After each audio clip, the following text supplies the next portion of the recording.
Kuringana na mwandiki mukaru wa ministry ya barabara engineer Joseph Bogwa, wagi wa mbeca undu umwe na gucenjia kwa mitaratara imwe ya thirikari nikuo kuratumite waki wa barabara ya kuma Mai Mahiu kuhitukira rari guthii Githunguri urugame, no riu ni ukwanjiririo ringi. Menya wega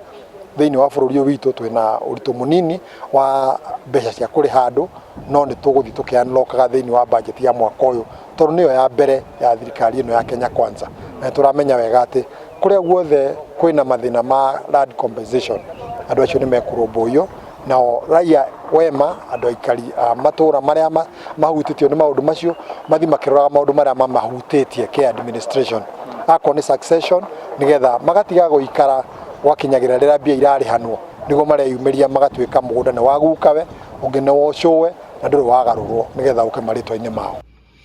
Barabara cia uraihu wa kilomita 80 nicio cigwakwo gicigo-ini kia ubunge kia Rari niguo kuhingura matura maria muingi utuire ukayaga ni kuherithika na kurituhirwo ni mithire. Nituko tuna over 8 kilometers cia tarmac iria igukorwo igithondekwo na ngithie mwena wa Nyando maorire mambirie gwikira tarmac na eno yengi kuma Kamburu guthie Githunguri is also ongoing na hindi maraita mahiga mathiite gwikira tarmac na ni kuga ati ikiuga ni kurikirira tuthiete nginya gukinya Mai Mahiu itura itu ni gukora kihinguka na njira njega. Mubunge wa Rari Mburu Kahangara akiuga thirikari nene ni gwikira rami barabara iria ciri kirathi gia Kenha, nayo thirikari ya county kuihoria na guthondeka tubarabara turia tunyitithanitie matura kuringana na uria igaitwo. Through devolution mawira ni magayanirwo na already barabara iria cia county ni identified.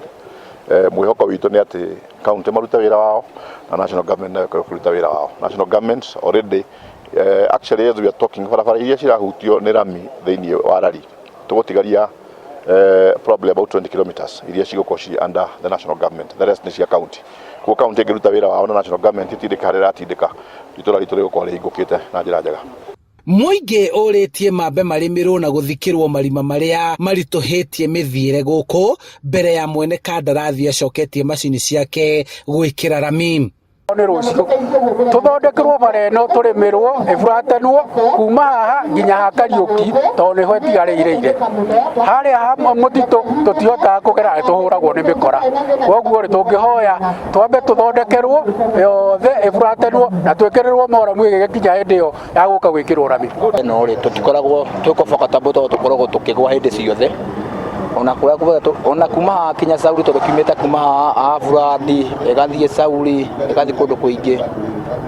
no tutikoragwo tukiumiria twina uhoti wa bara ino tukorete tugithina muno bara-ini ino muno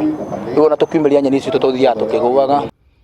Ni watho uria uhinyiriirio ni mwandiki mukaru ministry-ini ino ya barabara akiuga thirikari nene ni gutigirira ni yahingura matura mothe ma Rari. Director General wa Kenha Engineer Ndungu na contractor uraka barabara ino